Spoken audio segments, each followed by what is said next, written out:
আসসালামু আলাইকুম সুপ্রিয় দর্শক, আশা করি ভালো আছেন। আলহামদুলিল্লাহ আমিও ভালো আছি। শুরুতে অনুরোধ করব, যারা আমার চ্যানেলের নতুন দর্শক, দয়া করে আমার চ্যানেলটি সাবস্ক্রাইব করে আমাকে উৎসাহিত করবেন, আর পাশে থাকা বেল বাটনটি অবশ্যই প্রেস করবেন যেন আমার আপলোড করা ভিডিও বিনা বাধায় আপনাদের কাছে পৌঁছে যেতে পারে।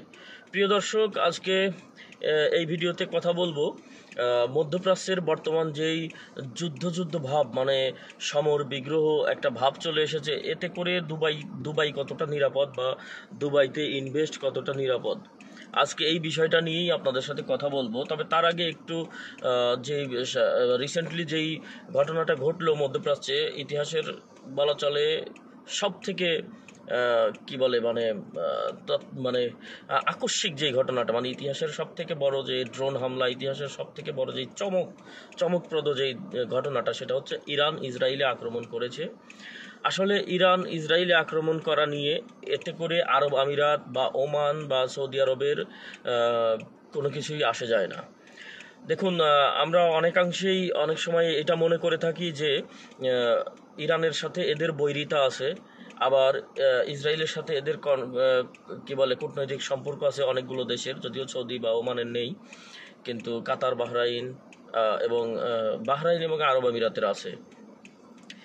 থাকলেও এই আরব আমিরাতের যে নীতিটা, এটা হচ্ছে একটা রাষ্ট্রীয় নীতি, যে সবার সাথেই আপনার সন্ধি, সবার সাথেই বন্ধুত্ব, কারোর সঙ্গে শত্রুতা নয়।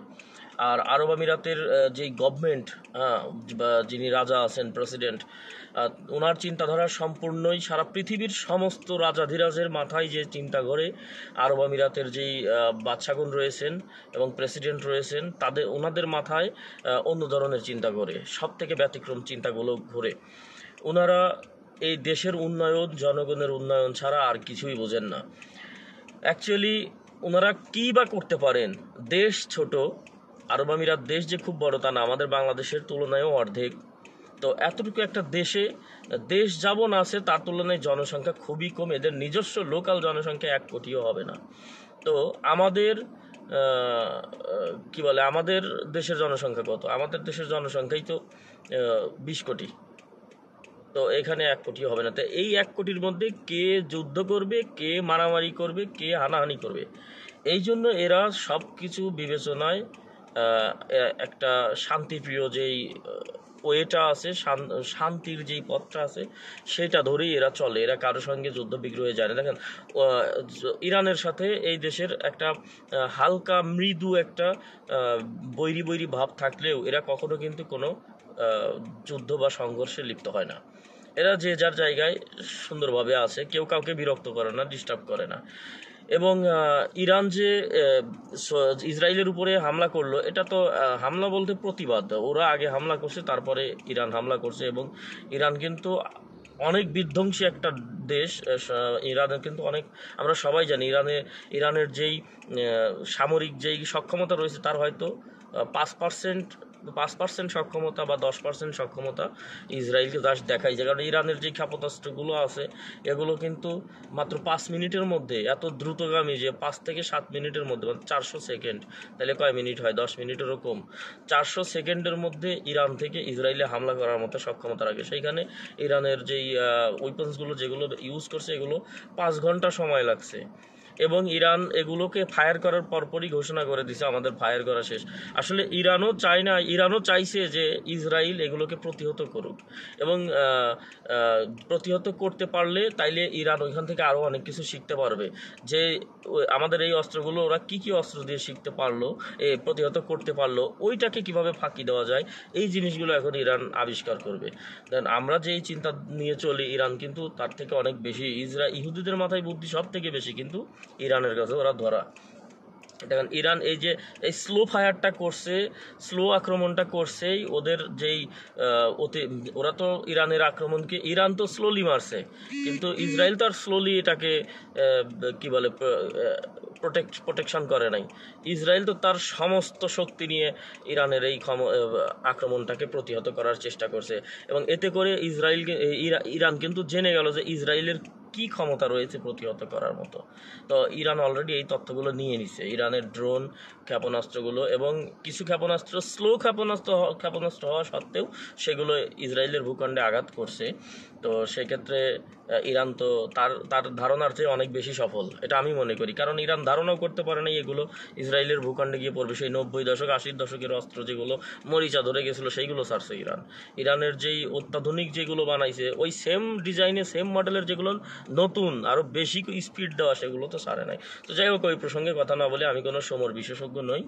তো যেটা বলতেছিলাম যে এই অবস্থায় আরব আমিরাত কতটা সেফ, নিরাপদে, ইনভেস্টের জন্য কতটা নিরাপদ, 100% নিরাপদ।